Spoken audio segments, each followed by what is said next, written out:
Welcome back, everyone. Today, we're diving deep into what may be one of Disney's biggest leadership shifts ever. Just imagine, Bob Iger, the CEO who's defined so much of Disney's legacy, is finally preparing to pass the torch. And what comes next might just change everything you think you know about Disney. I don't think, interestingly enough, we're pricing this to be accessible to the millions and millions, and not hundreds of millions, of Disney fans and Marvel fans and Pixar fans and Star Wars fans that are out there. Now, if you're a Disney fan, you might be wondering who could possibly fill those shoes. But the twist? The board is eyeing someone who's already made a name in a completely different industry. Yes, we're talking about the gaming world, and Disney's eye has landed on a surprising name. Andrew Wilson, CEO of Electronic Arts, also known as EA. You might think Disney, the family-friendly empire, and EA, the company behind franchises like FIFA and Madden and the infamous loot boxes. It's a blend that few could have predicted. But here we are, and today we'll break down everything you need to know about this latest development and what it might mean for Disney's future. Now, let's get right into it. Disney's board has made a groundbreaking decision. They are expanding the CEO search beyond the familiar walls of Disney. Bob Iger has been expected to leave by 2026, and the board's not wasting time. They're determined to find someone who can carry Disney forward, even if that means looking outside the company for the first time in years. Enter James Gorman, the soon-to-be chairman of Disney and the one leading this search. He's wasting no time either. In January, he'll officially step in as chairman, but his priority is crystal clear: find a successor to take Disney into the future. So, why now, and why such a drastic move to look outside Disney? Disney's facing unprecedented challenges. There's the weight of the 20th Century Fox acquisition, the pressure of the streaming market, and an ever-growing interest in digital spaces like gaming and interactive media. The board knows they need a fresh vision, a leader who can not only manage these assets but push Disney's boundaries into new territories. And they're willing to think outside the box to find that person. And that brings us to Andrew Wilson. Now, if you're scratching your head and thinking, Andrew Wilson from EA, the video game company, you're not alone. Wilson has been with EA since 2013, and his leadership has made waves, sometimes controversially, across the gaming world. He's known for steering EA through the complex landscape of modern gaming, from globally popular franchises to profitable, if sometimes divisive, monetization strategies. But Disney's interest in him isn't out of nowhere. Wilson's EA has a relationship with Disney primarily through their work on Star Wars video games, which have brought in billions in revenue. And what's more, Bob Iger himself has had his eye on Wilson for years.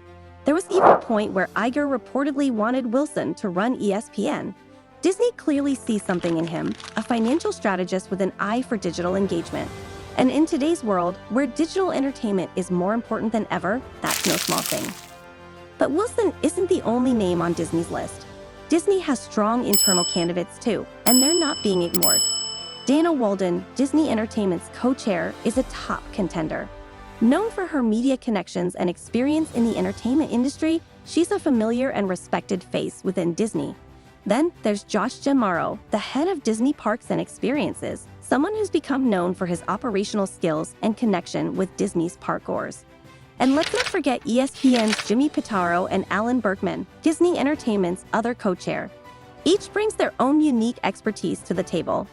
These internal candidates are still strong contenders, and many within Disney would feel comfortable with one of these familiar faces stepping up. Yet, despite these capable leaders, the board's willingness to look beyond them suggests that they're seeking more than just familiarity. They want innovation, fresh thinking, and someone who isn't afraid to break the mold. But could that outsider perspective really take Disney to the next level? But let's get back to the strategy here. This isn't just about choosing any outsider. Gorman and the Disney board aren't interested in a safe pick. They want someone who can navigate a complex landscape and drive Disney forward. That's why they're open to someone like Wilson, who has experience managing large brands and pivoting in a fast-evolving industry. And let's not forget, this approach is new for Disney. Historically, Disney CEOs have been insiders, individuals who know the culture and legacy. The fact that they're seriously considering Wilson suggests that the board is ready for a shift, a major one.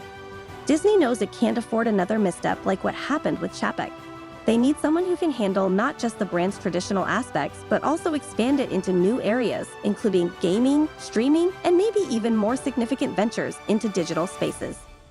There's even talk of a potential dual CEO model, which is something Bob Iger has explored by reaching out to Netflix's Ted Sarandos for advice.